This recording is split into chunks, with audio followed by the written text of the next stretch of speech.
Hello students,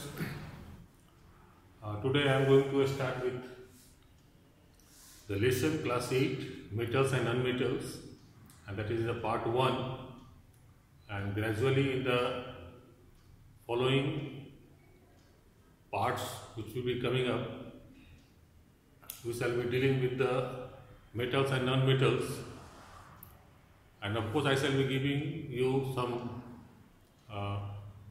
additional concepts related to the group. Now, before I start the lesson, I must give you some idea about how could we reach to the point that is the metals and non-metals. So, in the first attempt to find out the various elements and their classification based upon their chemical and physical properties, that was carried out by Lavoisier in 1789.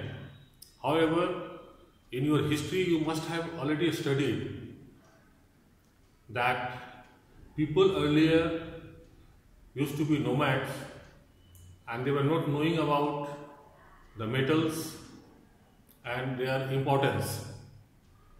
However, earlier during the Stone Age, they used to use stone weapons for their purpose, and it is believed to have thereafter the Copper Age came when they find out the metal copper from the earth crust, and thereafter they used to make their weapons by using those, and later on further elements were discovered by the scientists over there. As you know that metals, they are the part of the earth crust, and all the metals, non-metals and all the elements we talk about, they are derived from the earth crust itself. This is always associated with the earth. And remember one thing, that these substances, they are naturally occurring either in the pure form or in the compound form, and they cannot be rebuilt again. So they are the resources which are exhaustible in nature. However, after certain use they can be recycled thereafter and can be utilized. So in 1789, Lavoisier classified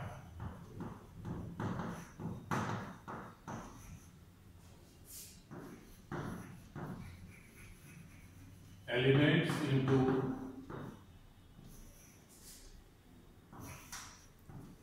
gas, metals,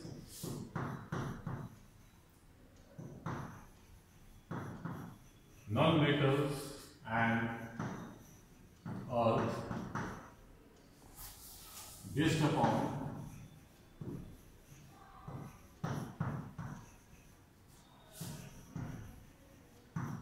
their physical and chemical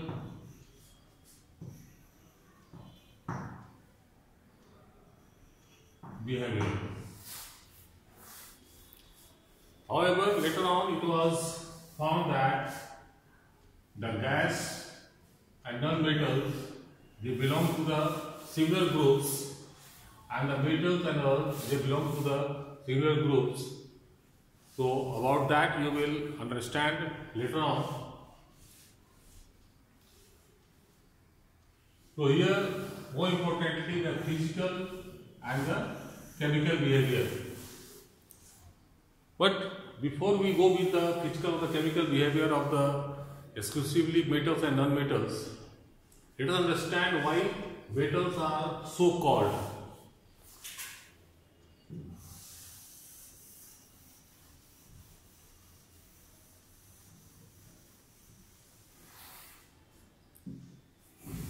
Now metal is made up of with the letters M,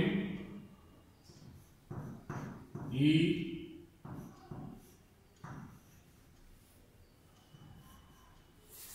T, A, L, metal. M means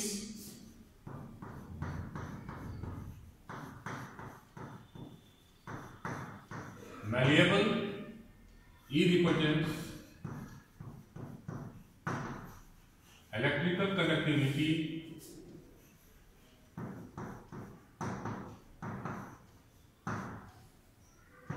TA represents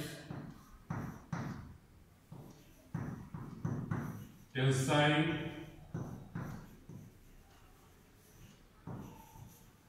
strength, and A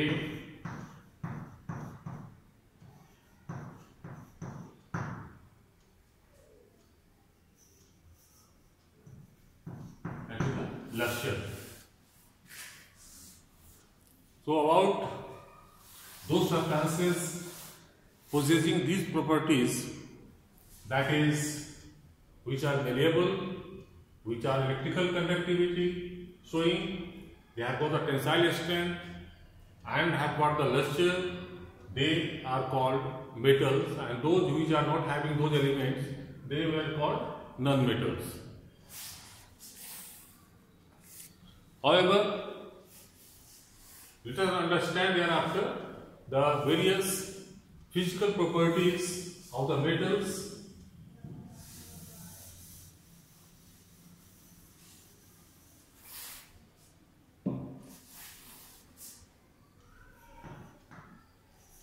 Before come to the physical properties, let us understand first one, that is the occurrence. Occurrence of metals and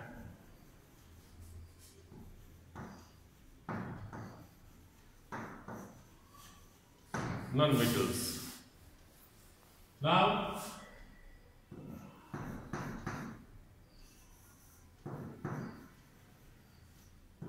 they are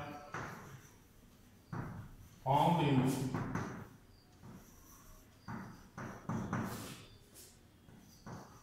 earth crust, either in their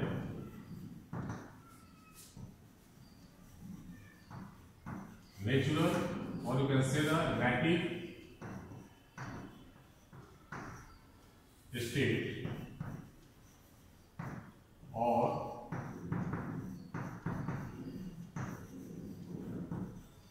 in the form of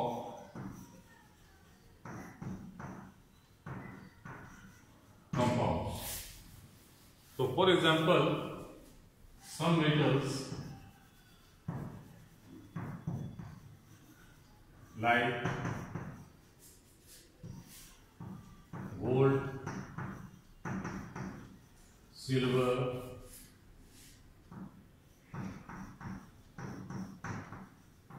platinum, copper, and some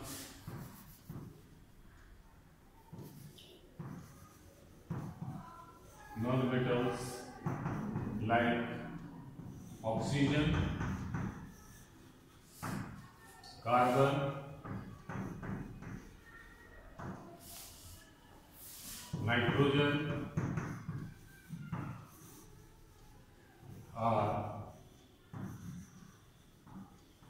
found in their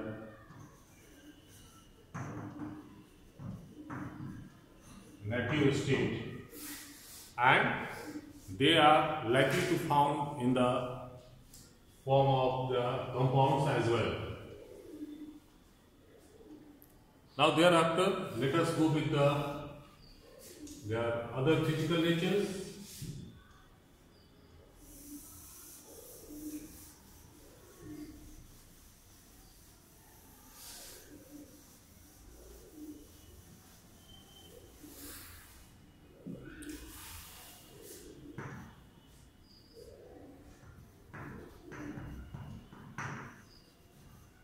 physical properties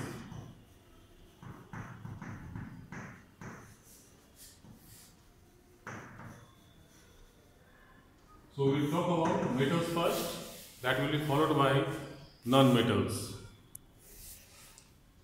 Among the physical properties, the first comes,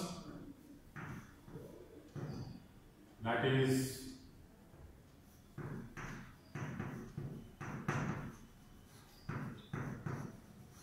physical state.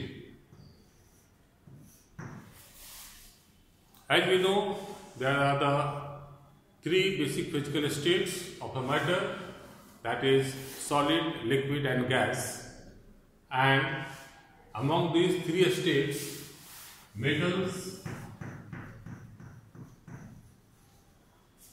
are found in solid and liquid states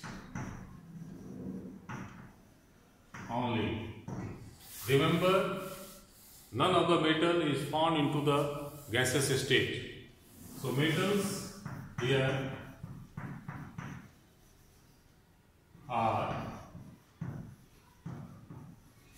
never found in gaseous state.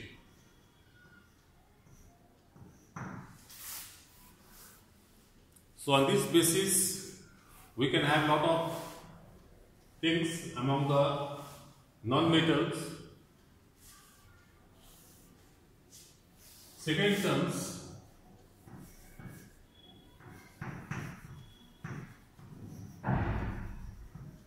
hardness.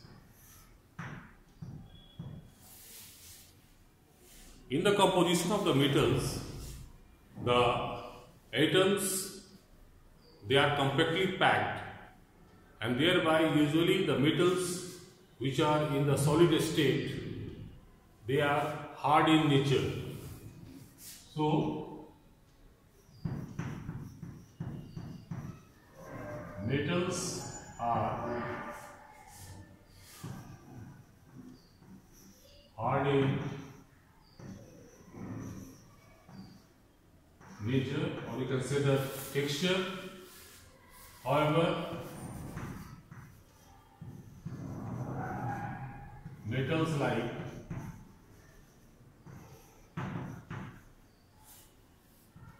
sodium, marked as Na, potassium,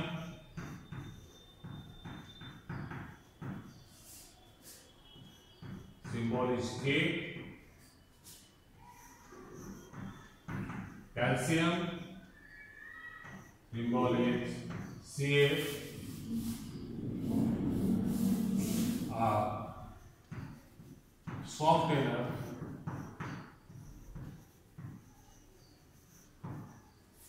and can be cut by a knife or blade. They can be cut by a knife or blade. However, titanium is the hardest metal among all.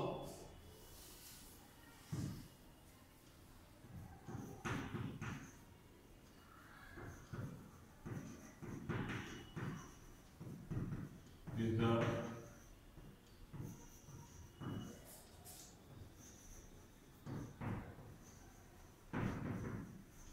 hardest metal, and mercury, big liquid in its physical state, so obviously that cannot be hard. So that you can remember that.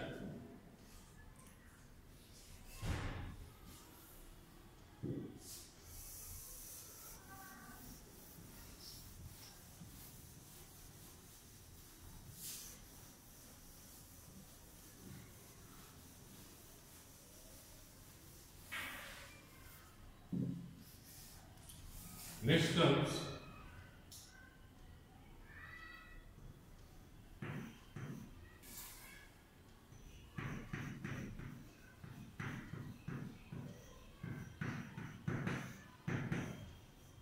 malleability. Malleability is the term that is, it is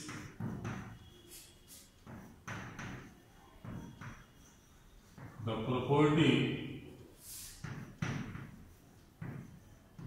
by which a substance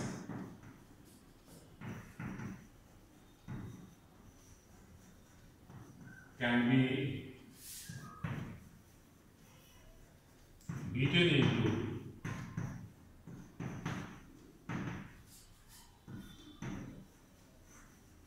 thin sheets. This is called malleability, and those substances possessing this property, they are known as malleable. So metals are generally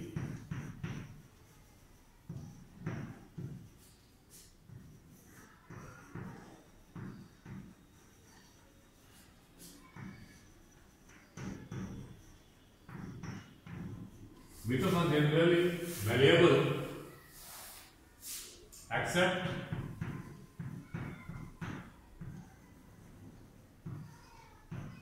mercury, which is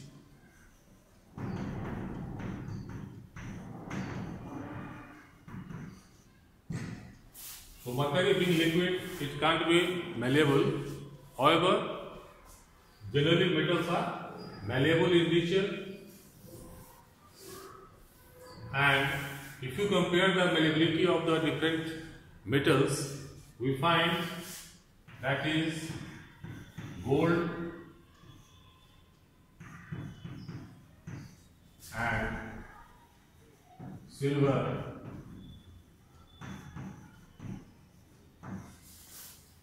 I am putting the symbols also by which they are being represented. Gold and silver have got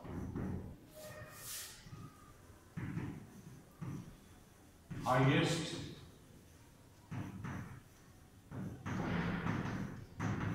malleability, and due to this reason you must have seen the white color substance or the bright color substance which is put onto the sweets.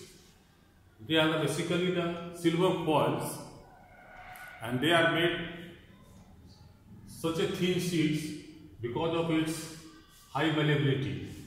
Even into the chemistry, you will find that in class 9 you will study further about when the discovery of the structure of atom was there.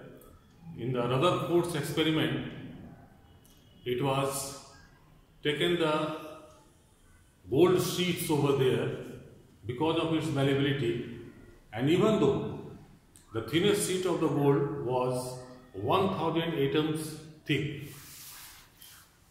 Next comes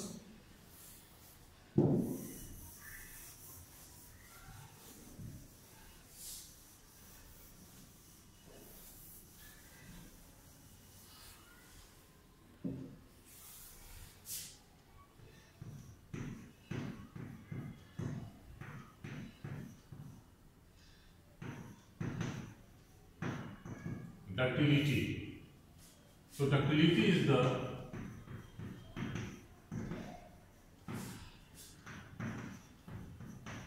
property by which a substance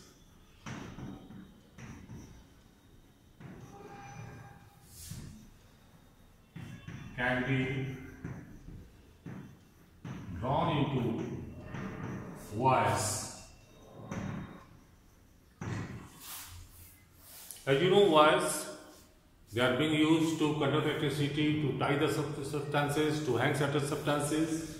So this is only because of their ductile because they can be drawn into the wires.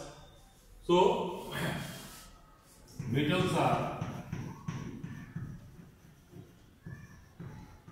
generally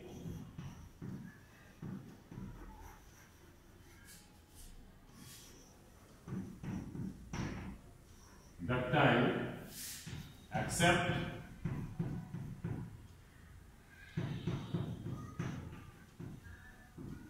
mercury,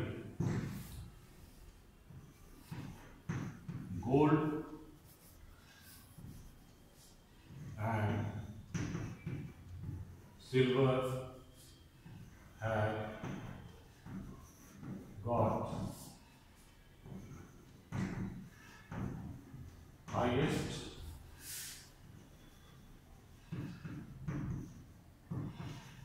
ductility.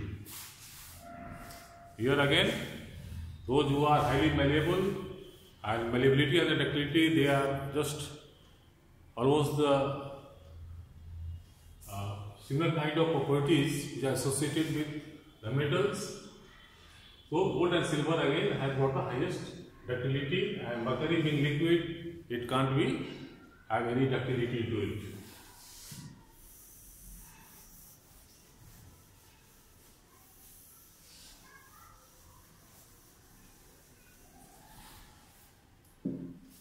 Next comes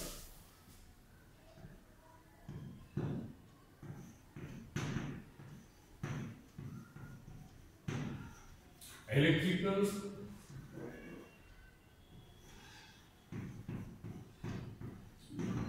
conductivity. So metals are good conductors of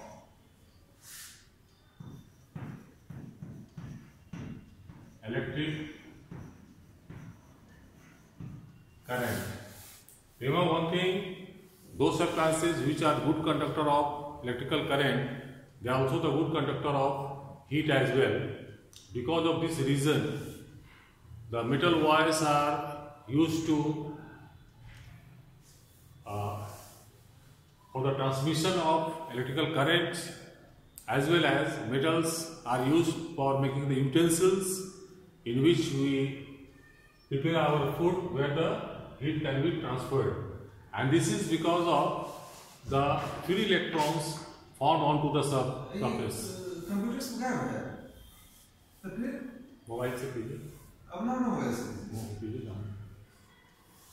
So good conductor of electric current, and because of the free electrons found onto the surface. However, here exception is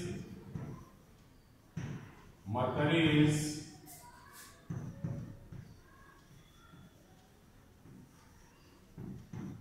bad conductor, and non-metals like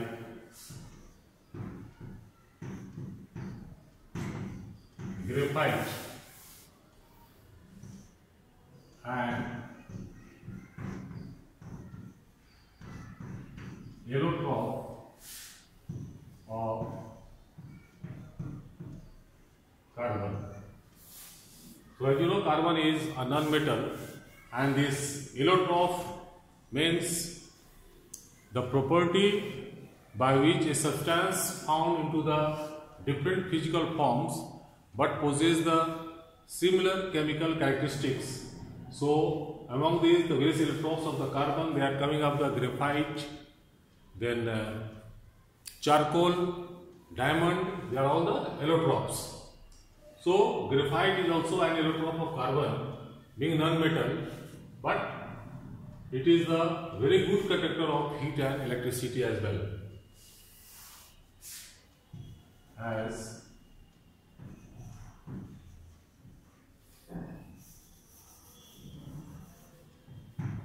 is a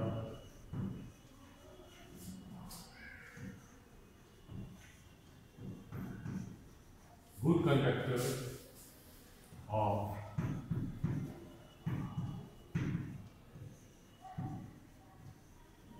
electric current. And the reason behind is that graphite is also having the 3 surface electrons which are responsible for making it the good conductor. So with this I end my today's class, that is the part 1 of the metals and non-metals. Still more physical properties will come for the purpose of discussion, and that will be followed up by the chemical characteristics of the metals. So thank you very much for watching this, and in case you have got any query, you can